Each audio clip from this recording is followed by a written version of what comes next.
आपका इस video lecture में स्वागत है। इस वीडियो लेक्चर में हम लोग माध्यमिक परीक्षा 2024 के मैथ के प्रश्नों का समाधान कर रहे हैं। इस वीडियो में हम प्रश्न 2 के प्रश्नों का समाधान करना सीखेंगे। तो चलिए शुरू करते हैं। हमारा पहला प्रश्न है, रिक्त स्थानों की पूर्ति करें। यहाँ लिखा हुआ है कि p-3 into x square plus 5x plus 10 बराबर 0 समीकरण का एक द्विघात समीकरण p के डैश मान के लिए नहीं होगा। यानी p के किस मान के लिए यह जो समीकरण दिया गया है, यह समीकरण द्विघात समीकरण नहीं रहेगा। हम जानते हैं द्विघात समीकरण क्या होता है, वो सभी समीकरण जिसमें ए एक्स स्क्वायर, वही समीकरण जिनको जो है a x square plus b x plus c बराबर 0 के रूप में लिखा जा सके, जहां पर ए बी और सी तीनों जो है, यहाँ बी और ए गुणांक है और सी स्थिरांक है।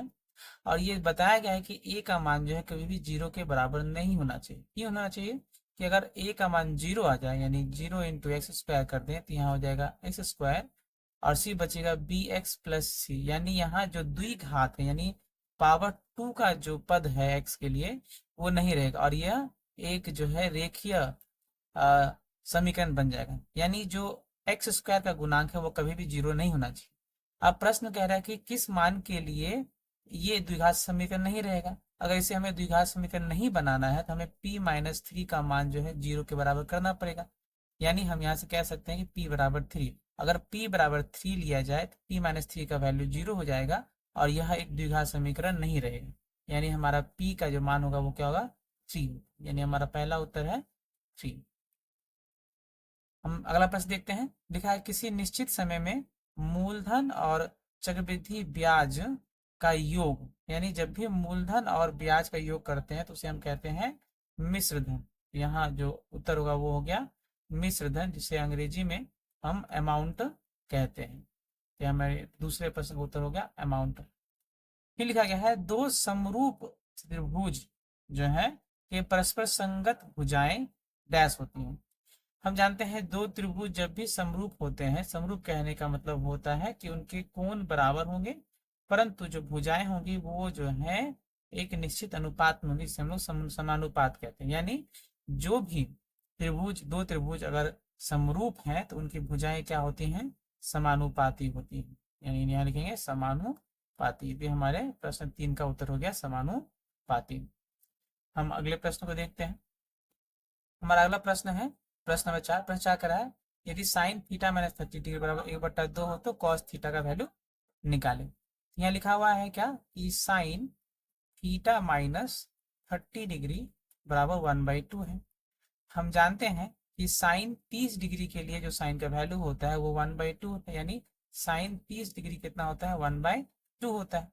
तो हम यहाँ लिख सकते हैं कि साइन थीटा माइनस 30 डिग्री बराबर साइन 30 डिग्री। यहाँ से हम लिख सकते हैं कि थीटा माइनस 30 डिग्री बराबर 30 डिग्री।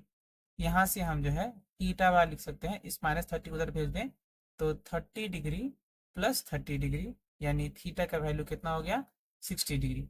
इसीलिए जो कॉस थीटा का वैल्यू हमें निकालने के लिए कहा गया है, कॉस थीटा बराबर कॉस 60 डिग्री, और कॉस 60 का वैल्यू कितना होता है, 1/2 होता है। यानी हमारा जो उत्तर होगा वो क्या होगा, 1/2 हो जाएगा। हम देखते हैं अगले प्रश्न को। हमारा अगला प्रश्न है, एक लंब वृत्ताकार शंकु का आयतन भी, अर्धव्यास r और ऊंचाई h हो तो ऊंचाई ज्ञात करें। तो शंकु का हम चित्र बनाएं तो शंकु कुछ इस प्रकार का होता है। इसका आधार जो है वृत्ताकार होता है। अब यह कहा गया है कि जो है ये आधार का व्यास, अर्धव्यास जो है वो r है, इसकी ऊंचाई जो है वो है h है, और आयतन भी दिया गया है। हम जानते हैं जो v का सूत्र होता है v बराबर 1/3 पाई r स्क्वायर h होता है। हमें यहाँ h का मान निकालना, ये सिंपल एक जो है समीकरण है। तो हम अगर क्रॉस गुना करें तो 3v बराबर पाई r स्क्वायर h होगा। तो यहाँ से हम लिख सकते हैं कि h बराबर ये बट्टा में चल जाएगा, यानी 3v बट्टा पाई r स्क्वायर। यही हमारा आंसर हो गया। यानी यहाँ जो उत्तर होगा वो क्या होगा आपका, 3v/πr²। आंसर। हम देखते हैं अगले प्रश्न को अब। हमारा अगला प्रश्न है प्रश्न नंबर 6। प्रश्न 6 कह रहा है यदि 8, 9, 12, 17, x+2, x+4, 30 और 34 39 संख्याएं बढ़ते क्रम में है और इन संख्याओं का मध्यक जो है 24 हो तो x का मान ज्ञात करें। अगर हम इन सभी संख्याओं को देखेंगे, कितनी संख्या है, 1 2, यहाँ संख्या है 1 2 3 4, ये एक पूर्ण है, 5, ये 6 7 8 9, यानी संख्याओं की संख्या कितनी है, 9, यानी n का मान हम कहते क्या है, 9 है। तो यदि n का मान 9 है यानी ये क्या है, एक विषम संख्या है, एक विषम संख्या है। जब भी विषम संख्या रहे तो उसका मध्यक का सूत्र होता है मध्यक बराबर n+1/2 टर्म या n+1/2 टर्म। तो यहाँ n का वैल्यू 9 है, यानी 9+1/2 टर्म, यानी 10/2 टर्म, यानी ये 10/2 यानी 5, यानी फिफ्थ टर्म। तो फिफ्थ टर्म कितना होगा, 1 2 3 4 5, यानी हमारा फिफ्थ टर्म क्या है, x+2।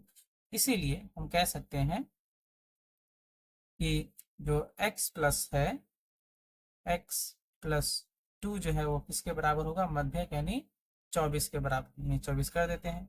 यहाँ से एक समीकरण बन गया, हम लिख सकते हैं x बराबर 24 -2, यहाँ एक +2 था, उधर जगह -2 हो जाएगा, यानी हम यहाँ से लिख सकते हैं क्या कि x बराबर 22।